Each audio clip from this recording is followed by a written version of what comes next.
The boardroom clock hit 9 a.m., exactly when panic struck. Dozens of cameras flashed, investors murmured in Mandarin, and the global feed started rolling. Yet the chair beside Eleanor Vance, billionaire CEO of Vance Industries, sat empty. Her translator hadn't shown up. The Chinese investors stared, waiting for her opening words. Billions hung in the air. A single mistake could collapse a deal that had taken 8 years to build. "Where's Victor?"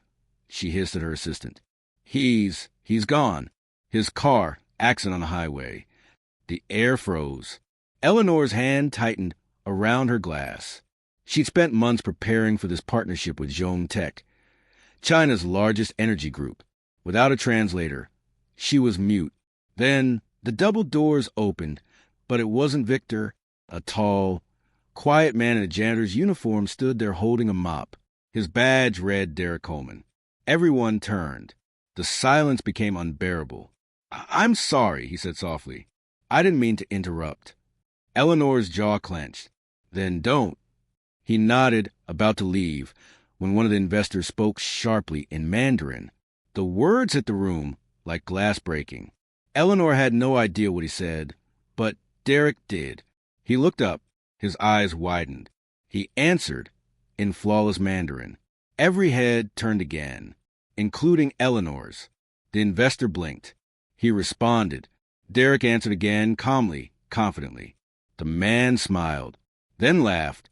Within seconds, a room full of billionaires was talking to Janitor. Eleanor was frozen. "Who are you?" she whispered. He turned, lowering the mop. Someone who studied languages before cleaning floors. The assistant gasped. Eleanor's world spun. Her translator was gone, but a janitor just saved her company's life. Still, pride burned hotter than gratitude. She forced a smile toward the investors, pretending she'd planned it all. "Mr. Coleman will translate for us today." But inside, she thought, "Don't mess this up, Janitor." The meeting began. Mandarin sentences flew across the room. Derrick translated every word perfectly. No hesitation. No mistakes. Eleanor watched him closely, searching for flaws, but there were none. Every time he spoke, investors nodded, impressed by his precision and calm tone. When he interpreted her proposal about renewable energy expansion, they applauded. For the first time that morning, Eleanor breathed. Yet beneath the surface, something else stirred, resentment. Because each nod, each smile from the investors wasn't for her. It was for him. 20 minutes in, one executive asked a question so technical that even Eleanor couldn't follow. Derrick answered, before she could even open her mouth. He not only translated, he explained the concept in Mandarin and English, linking engineering terms with local dialects as though he'd been born in both worlds. The investors were stunned. So was Eleanor. She leaned toward her assistant. "How does he know that?" The assistant whispered. "Ma'am, his file says he has a master's degree in linguistics." Eleanor blinked. "Then why is he sweeping floors?" No answer. The tension broke when the oldest Chinese investor, Mr. Zhao, stood up. He smiled directly at Derrick. "You remind me of my son. Bright. Humble." Derrick bowed slightly. Eleanor clapped awkwardly. Inside, jealousy twisted her stomach. She had built this empire. But in 10 minutes, a janitor was stealing the spotlight. Then, Zhao's translator whispered something. Zhao's face darkened. He turned to Eleanor. "Your company hit accident reports?" The words sliced the air. Cameras clicked. The investors murmured. Eleanor's blood turned cold. She looked at Derrick, her only bridge to save this deal. He met her eyes, calm but questioning.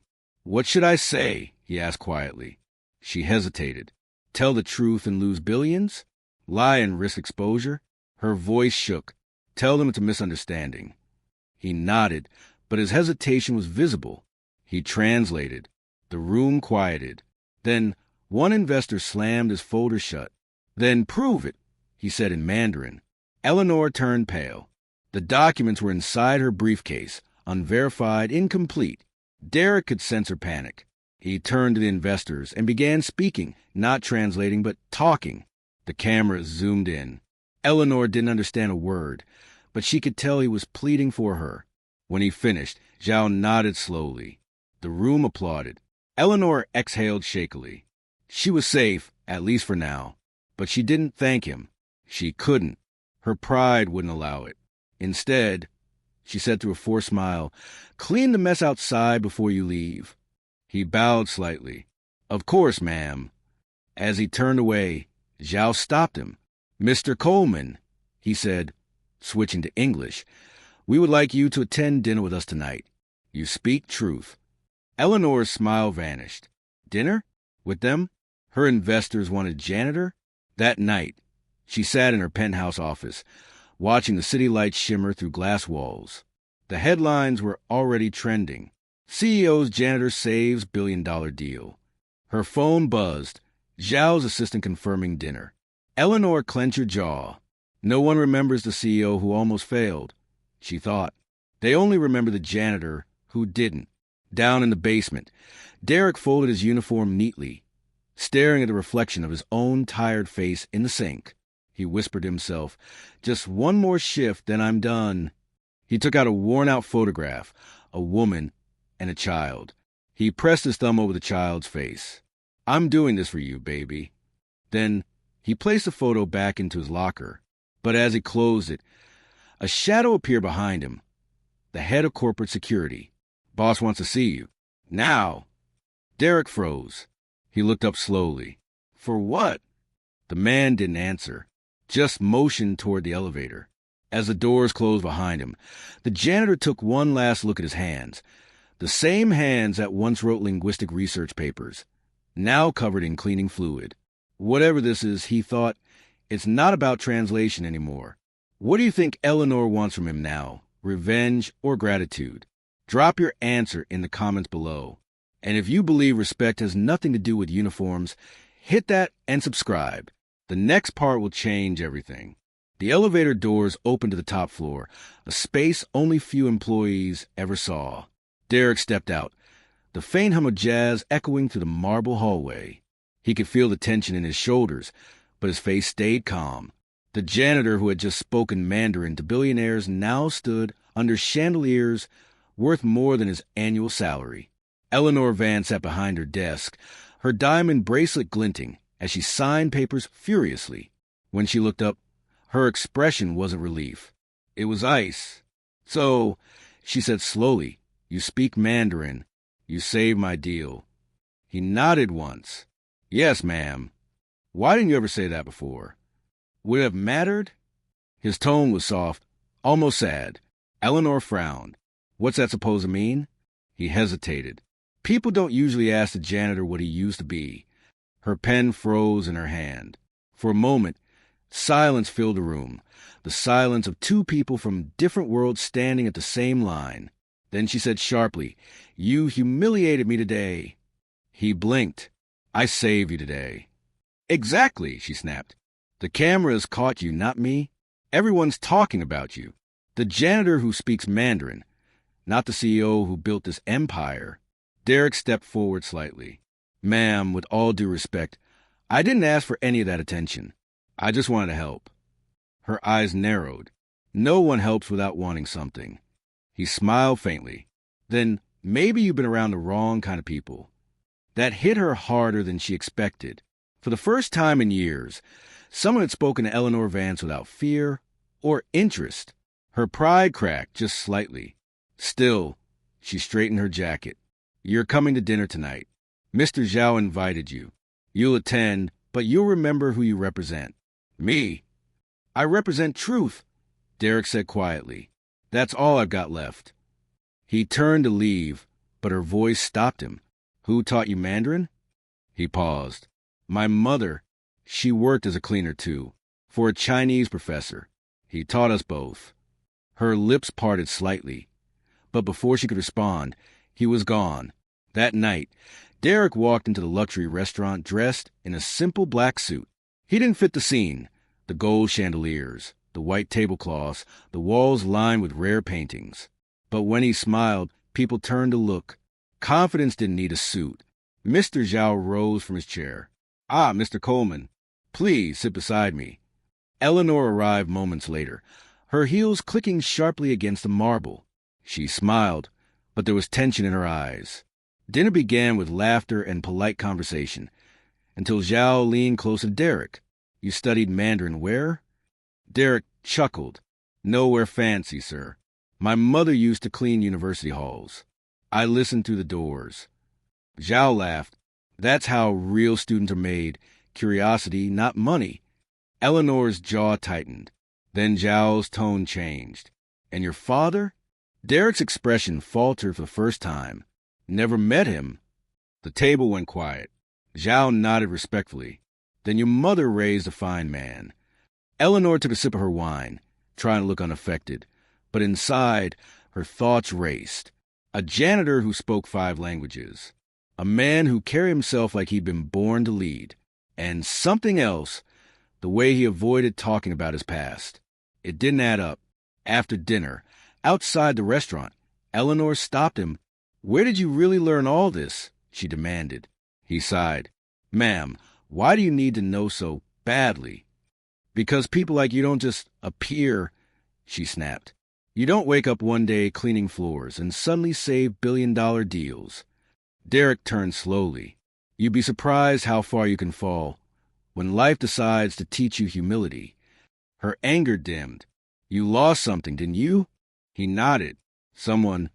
She looked at him for a long second. I don't want your sob story. He smiled sadly. Then you'll never understand mine. He started walking away. Eleanor stood under the glow of the streetlights, watching him disappear into the night. For some reason, her chest ached. The next morning, Eleanor's assistant burst into her office. Ma'am, there's a problem. What now? The investors want Derrick at the next meeting. They say they won't continue without him. Eleanor's pen froze midair. They what? They trust him. They said he has a way of making them feel safe. Her eyes flashed with disbelief, then rage. A janitor had become her face of trust. That afternoon, she went down to the basement, a place she had never been before. The janitor's closet was small, warm, and smelled of soap. Derrick stood there polishing the same mop he'd held during the meeting. When he saw her, he smiled politely. You came all the way down here? I had to see where the media's favorite genius spent his time, she said dryly. He didn't rise to it. Still floors, still mops. Fame doesn't change the job. Her tone softened. Why do you stay, Derrick? You're clearly capable of so much more. He looked around at the buckets, the walls, the faint hum of the air conditioner. Because this place reminds me of where I started. I don't want to forget. She studied him. There was something pure about that answer. Something rare. But before she could reply, his phone buzzed, and she saw the screen light up with a photo of a young girl. Your daughter? She asked. He froze. Then, quietly, yes. Where is she? His eyes darkened. Somewhere I can't reach. Not yet. Her curiosity sharpened. What happened? He didn't answer. Then, softly, he said, she got sick. The hospital bills buried us. I lost everything, my home, my savings, even her custody. That's when I started working here. I needed stability to get her back. Eleanor's throat tightened. For a moment, she saw herself years ago, before money hardened her. She'd lost a husband once. Pain recognized pain. She said nothing. But as she left the basement, one thought echoed through her head. Maybe I'd been too blind to see the people keeping my empire standing. That night, she sat alone at her penthouse window. Outside, the city pulsed with life, but her chest felt heavy. She opened her phone and saw a new headline. Vance Industries. From janitor to hero, Derrick Coleman becomes face of New Deal. She stared at the screen, then whispered, What are you hiding, Derrick Coleman? Because deep down, she knew no one that calm, that composed, that brilliant was just a janitor. And if she was right, the truth he was hiding could destroy them both. Something about Derrick's past doesn't add up. But what if Eleanor's about to uncover more than she can handle? Drop your guesses in the comments. And if you believe second chances can change lives, share this video, and don't forget to subscribe. Because next we'll reveal Derrick's biggest secret yet. Rain lashed against the glass windows of Vance Tower. It was 2 a.m. But Eleanor Vance wasn't sleeping. She sat in her office, city lights flickering on her reflection. A billionaire, restless, haunted by a janitor's words. People don't usually ask the janitor what he used to be. She replayed it over and over. Finally, she picked up her phone. "Martin," she whispered to her private investigator, "find out everything you can about a man named Derrick Coleman. Employee ID 3427. Start tonight." "Yes, ma'am." She hung up, staring out at the rain. Something inside her chest felt wrong. Part guilt, part fear, part curiosity. She told herself it was business. But deep down it wasn't. Derrick hummed softly as he mopped the marble hallway. The same tune he used to sing to his daughter when she was sick. The other janitors like him, always kind, always calm. But that morning, a security guard stopped him. "Hey, boss lady's looking for you again. Third time this week." He smiled faintly. "Guess I'm becoming famous." The guard chuckled. "Man, you already are. You're trending online again. People love your story." He shrugged. Stories fade. Floors don't clean themselves. But as he walked to the elevator, a shadow of worry crossed his face. He knew attention never came free. She didn't look up when he entered. "Sit," she said. He sat. "I ran a background check," she began. He froze. "You used to be a translator for a global tech firm. You studied linguistics at Stanford. You even led negotiations between companies in China and the U.S. So tell me," she leaned forward, "what the hell are you doing mopping my floors?" He didn't speak. Her voice softened. "What happened, Derrick?" He looked away. The air felt heavier. Then, quietly, "I made a mistake, one I can't undo." Derrick stood in a bright boardroom, smiling, confident, younger. His company had just landed a billion-dollar merger. He was the man everyone trusted, the bridge between cultures. But then, a betrayal. A contract he translated was tampered with. His signature forged. The company lost millions. He was blamed, fired, sued, blacklisted. And when his daughter got sick soon after, no one answered his calls. He lost everything. Back to present. Eleanor stared, stunned. "You took the fall for something you didn't do." He didn't answer. "You're protecting someone," she realized. He sighed. "It doesn't matter. The world already decided who I am." She stood up, pacing. "It does matter. You're working for me now. If I'm putting my reputation on the line, I need to know who I can trust." He looked up slowly. "Then don't trust me." That stopped her cold. "Why?" "Because one day," he said quietly, "you'll find out something about me that'll make you wish you never met me." Her breath caught. Before she could respond, her assistant burst in. "Ma'am, you need to see this." A new scandal was spreading online. Vance Industries' new star employee accused of corporate espionage years ago. Eleanor turned pale. "Who leaked this?" Her assistant swallowed. "We don't know, but the investors are panicking." She looked at Derrick. His calm expression hadn't changed. "This was no accident," he said softly. "Someone wants to bury me again." Executives shouted. Phones rang. The boardroom was chaos. "Fire him," one man yelled. "He's a liability." Eleanor stood at the head of the table, eyes sharp as ice. "No one's getting fired." The room went silent. She looked at Derrick. "If you didn't betray your old company, then prove it." He nodded. "Give me 48 hours. 48. "I know who did it," he said, his voice steady. "But finding proof won't be easy." Eleanor studied him. That same calm confidence, like a man walking into a storm knowing exactly where lightning will strike. "Fine," she said. 48 hours.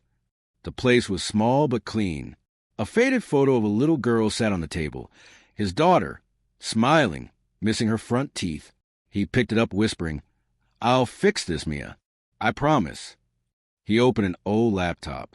His hands moved fast, tracing IP addresses, decrypting old files, connecting dots. And then a name appeared on screen. He froze. Gregory Miles, his old boss, the man who'd framed him, the man who now worked as Eleanor's business partner. She opened her door to find Derrick standing there, drenched in rain, holding a flash drive. "You were right," he said. "I was framed, and the man behind it is sitting in your boardroom." Her heart skipped. "Gregory?" He nodded. She staggered back. "That's impossible. He's my oldest friend." "Check the files," Derrick said quietly. "You'll see." She hesitated, then plugged the flash drive into her laptop. Documents opened, emails, transactions, digital signatures. All of it pointing straight to Gregory. Her hand covered her mouth. "Oh my God!" She looked up, but Derrick was gone. Eleanor stormed in, slamming the door behind her. "You destroyed his life," she said, voice trembling. Gregory looked up calmly. "I saved the company. He was a nobody. You ruined a man because it was convenient for you." He smiled coldly. "And what are you going to do now, Eleanor? Lose billions for a janitor?" Her eyes burned. "He's not just a janitor." She turned and left before he could reply. Rain poured again. Derrick stood alone, lighting a small candle by the wall. He didn't hear the footsteps behind him. "Still visiting her?" a voice asked softly. He turned. It was Eleanor. She saw the small photo taped to the wall. His daughter, a memorial corner with wilted flowers. "She's not gone," he said. "She's just waiting." Eleanor's throat tightened. "I read the reports. I know what they did to you, and I'm going to fix it." He looked at her, eyes full of quiet strength. "You don't owe me that." "I do," she said, "because I was just like them, blind, proud, and cruel." They stood there in the rain, silence stretching between them, until headlights flashed from the far side of the garage. Gregory's car. Gregory stepped out, umbrella in hand, eyes full of hatred. "So this is where you hide your trash," he sneered. "Touch my name again, and I'll bury both of you." Derrick's voice was low. "You already tried once." Gregory smirked. "Then maybe I didn't dig deep enough." Before Eleanor could speak, Derrick stepped forward, calm, unflinching. "You should have stayed in the shadows, Gregory," he said, "because now the truth's coming to light."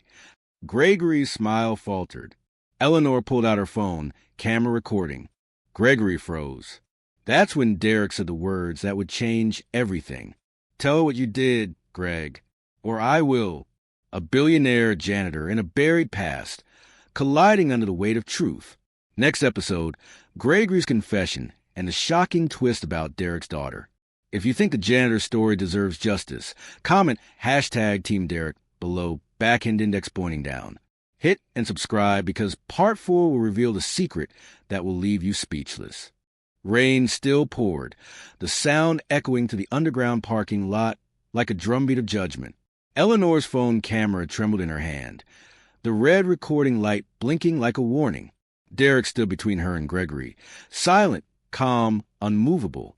Gregory smirked, pretending not to care. "You think anyone's going to believe the word of a janitor? Come on, Eleanor. You're smarter than that." But Eleanor's voice was sharp. "You framed him. I saw the files. I saw your signature." He laughed coldly. "You saw what he wanted you to see. He's been playing you since day one." The tension tightened. Rain hit the concrete harder. Derrick didn't move. He just said one quiet sentence, the kind that sliced through noise like a blade. "Then explain why your bank received $3 million a day after I was fired." Gregory froze. Eleanor's eyes widened. "$3 million? What are you talking about?" Derrick pulled out a crumpled piece of paper from his pocket. A printed transaction record dated 7 years ago. "Payment from a shell company in Shanghai," he said. "The same company that benefited from the deal I supposedly sabotaged." Eleanor looked at Gregory, disbelief turning into disgust. "You sold us out." Gregory's mask cracked. "You have no proof." Derrick smiled faintly. "I do now. That flash drive I gave you, it's mirrored online. Thousands of people have it already. If anything happens to me, it goes public." For the first time, Gregory's smirk disappeared. The security cameras showed Gregory storming out of the building, shouting into his phone. Eleanor leaned against her desk, shaken. Derrick stood quietly by the window. Neither spoke for a while. Finally, Eleanor said, I'll take care of the board. He won't get away this time. Derrick shook his head. They'll protect him. He's too powerful. She turned to him. Then we make him powerless. He looked up, surprised by the fire in her tone. For the first time, she wasn't a cold CEO. She was something else, a woman willing to fight. I owe you more than words, she said softly. You saved my company when no one else could, and now I'll save your name. But Derrick only looked away. You can't save what's already buried. The city glowed beneath the glass walls. Eleanor watched old company footage on her laptop. Derrick translating meetings, smiling, confident. She paused the video at one frame. Derrick and a young girl in the audience, his daughter, Mia. Her smile was radiant, missing a front tooth. The same girl whose photo Derrick carried everywhere. Eleanor whispered to herself, "She looks just like—" Her voice trailed off. Something clicked in her mind. She quickly opened another file. Old employee photos, archived years ago. Her heart stopped. A name appeared beneath Mia's picture, Mia Coleman Vance. Her own last name. She sat back in her chair, eyes wide. No, that couldn't be. She scrolled deeper. HR records, family background, guardianship files. Then she saw it. A sealed adoption document. Her father's signature. He had adopted Mia. 7 years ago. Eleanor burst through the janitor's corridor, her heels echoing on the floor. Derrick. He looked up from his mop, startled. Ma'am. She held up the paper. Why didn't you tell me? He froze. Tell you what? My father, he adopted your daughter. Her voice cracked. Mia was my sister. The mop clattered to the floor. He turned pale, eyes wet, heart pounding. You knew. I didn't, she shook her head. Not until now. But you worked for me all this time and never said a word. He took a shaky breath. Because it didn't matter. She's gone. No, Eleanor said, voice trembling. You don't understand. My father didn't just adopt her. He took care of her. She was in our house. She was happy. Until she stopped. The memory slammed into her like a train. The fire. 7 years ago. The one that killed her father. She remembered a small body being carried out of smoke, but no one ever confirmed the name. She whispered, Derrick, what if she's not dead? A girl's voice crying, Daddy! Hands reaching, flame swallowing air. He dropped to his knees, gripping his head. I saw her in the fire. I held her. She wasn't breathing. Eleanor knelt beside him, but there was no body in the final report. My father's file says one missing child, presumed dead. That's her, Derrick. That's Mia. He looked up, tears mixing with disbelief. No, that can't be. Eleanor grabbed his hands. Then let's find out. Later that night, the two of them broke into the old archives, searching through endless boxes of files. Each folder, each paper, years of forgotten data. Then Eleanor gasped. Here, emergency intake, 7 years ago. Young female unidentified. Severe smoke inhalation. Transferred to a children's home under protection order. Derrick's hands trembled as he read the description. Female, 6 years old. African American. Scar above left eyebrow. He whispered, That's her. And beneath the transfer note, a name handwritten in blue ink. Maya Vance. The caretaker, an older woman, looked surprised. Yes, Maya's been with us since she was little. She's quiet but bright, plays the piano beautifully. Eleanor and Derrick exchanged a stunned look. She's here, he whispered. The caretaker nodded. She's at the recital tonight. Down the street. A small stage. Dozens of people. Children in neat clothes. A girl, maybe 13 now, sat at piano. Her fingers trembled over the keys. Derrick stood at the back, his heart breaking. And then she began to play the same lullaby he used to hum while cleaning floors. His eyes filled with tears. Eleanor whispered, It's her. Derrick, it's really her. The music built, fragile, haunting, pure emotion. Every note carried years of silence, loss, and love. And when she finished, The room erupted in applause. The girl turned slightly, her eyes scanning the crowd. Then she froze. Her gaze met Derrick's. A long pause. Then quietly she whispered, "Daddy?" The audience went silent. Derrick's knees gave out as he cried, "Mia?" The crowd parted as she ran into his arms. He held her, sobbing, whispering, "I thought I lost you. I thought I lost everything." Eleanor stood watching, tears streaming down her face, knowing this reunion was the miracle both of them needed. Mia slept in Derrick's arms. Eleanor walked beside him in silence.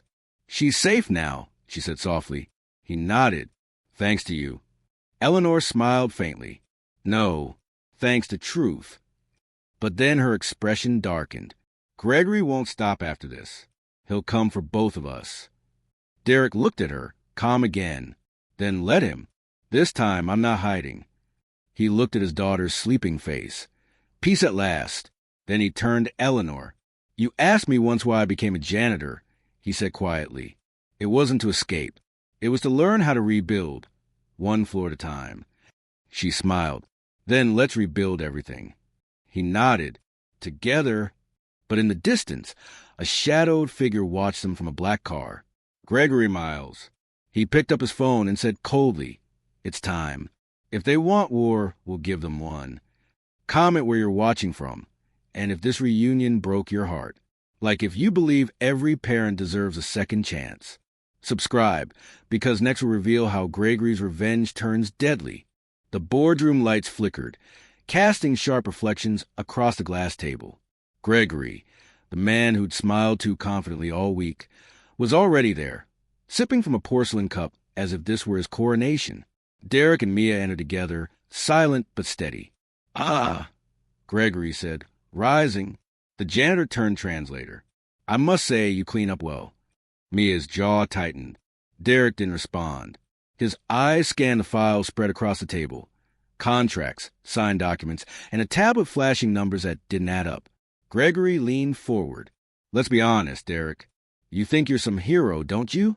Saved the company, charmed the boss, maybe even stole her heart." Mia's fingers froze mid-reach. Gregory smirked, seeing the flicker of confusion in her eyes. "But tell me," he continued, "what do you know about loyalty?" Derrick's voice was calm, almost too calm. "Enough to know that you're about to lose everything, because you don't have any." Gregory chuckled. Big words for a man who used to mop floors. Then he pressed a button on the tablet. Instantly, the massive screen on the wall came alive. Footage of Derrick inside the CEO's office late at night, talking to a Chinese executive. Without context, it looked bad. Very bad. Mia turned to him, eyes wide. "Derrick, what is this?" Gregory smirked. "Caught red-handed. Selling our deal to our competitor." The room fell silent. Even the ticking clock seemed to hesitate.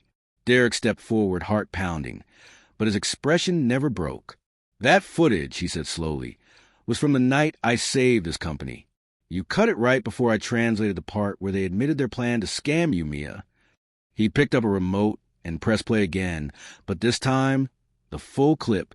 The Chinese executive's voice filled the room. He warned her about the fraud. "The janitor's smarter than your entire board."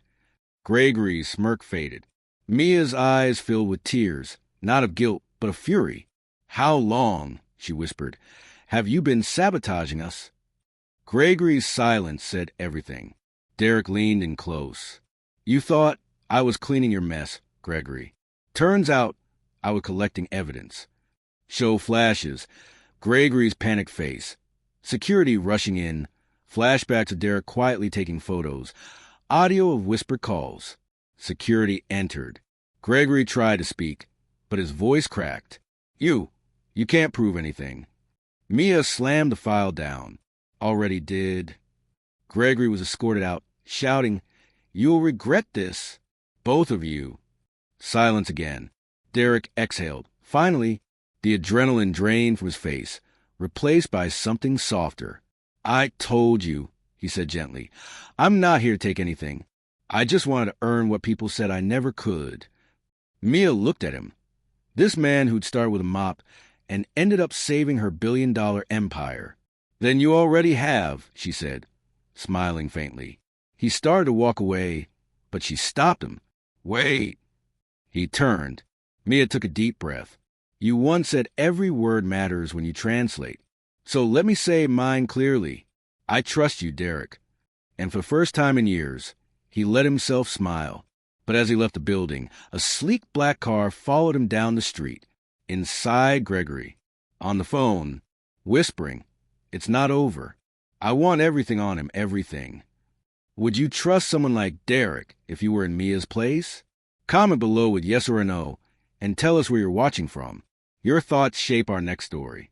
And if you believe truth always wins, hit that like button right now. It helps this story reach someone who needs it. Rain poured against the glass as Derrick walked alone down the dim street, the glow of streetlights flickering across puddles. His mind was quiet, but his instincts weren't. He could feel it. Someone was watching. A car engine hummed behind him, then stopped. He turned. Gregory stepped out, soaked and furious, his tie hanging loose, eyes dark and desperate. So this is how the hero walks away, huh? Gregory spat. You think you've won? Derrick didn't respond. He just stood still, calm, grounded. I lost everything because of you, Gregory continued. Do you have any idea what that feels like? Derrick's voice was steady. Yes. Every night I scrubbed your office floor while you laughed about bonuses. I knew exactly how that felt. Gregory froze. The first crack is anger. But then he smirked. You think you're better than me? You're still nothing, Derrick. Just a janitor who got lucky. Derrick stepped closer, eyes sharp. No, Gregory. I just never stopped learning while you stopped listening. Rain dripping off Derrick's coat. A reflection of Gregory's face in a puddle, distorted, shaking. Gregory's voice trembled with rage. I built that empire, Derrick, and I rebuilt its soul. Gregory lunged, shoving Derrick. But Derrick didn't fight back. He just looked at him, exhausted. You've already lost, Gregory. I don't need to beat you. Sirens flared in the distance. Police lights glowed across the wet street. Gregory turned, realization hitting him too late. Mia's car rolled up beside them. She stepped out, holding a phone. Confession caught live, she said softly. You really should have stopped talking. Gregory's voice broke into a scream as officers took him away. His last words echoed. You'll never belong there, Derrick. They'll never let you. The doors slammed shut. Silence again, only rain. Mia walked toward Derrick, eyes filled with something between relief and guilt. I should have believed you sooner, she said. He shook his head. You did, just in time. They stood under the rain, silent, the city humming around them. Derrick cleaning the same office. Gregory smirking in the background, the language book in Derrick's pocket, his tired hands writing Chinese words on scrap paper. Back to present. Mia smiled faintly. You know, she said, the board wants to offer you a permanent position. Derrick raised an eyebrow. As what? Head of janitorial services. She laughed softly. No, head of global relations. For a moment, Derrick said nothing. The rain seemed to pause. You're serious? Dead serious. He looked up at the skyline, that same skyline he'd cleaned from the outside windows 100 times, now reflecting in his eyes from inside. And for once, he didn't feel like an outsider looking in. He turned to her. You know, Mia, maybe translation isn't just about words. She frowned slightly. What do you mean? It's about understanding people, even when they don't speak the same language. Mia smiled. Then you're the best translator I've ever met. The two walked back toward the tower, not as boss and janitor, but as equals who'd seen the worst and earned the best. Just before entering, Derrick paused, looking at the company's logo shining in the glass doors. He smiled. Funny, he murmured. I used to clean this glass so others could see their reflection.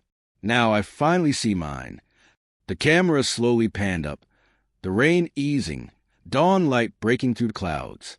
A phone buzzed in Gregory's confiscated briefcase, lie in the back of a police car. On the screen, a message in Chinese. Phase 2 begins tomorrow. The janitor has no idea. Sometimes the smartest person in the room is the one nobody notices. But what if Derrick isn't out of danger yet? Comment Phase 2 if you want a sequel. And if you believe honesty still wins in a world full of lies, share this story. Someone needs to hear it.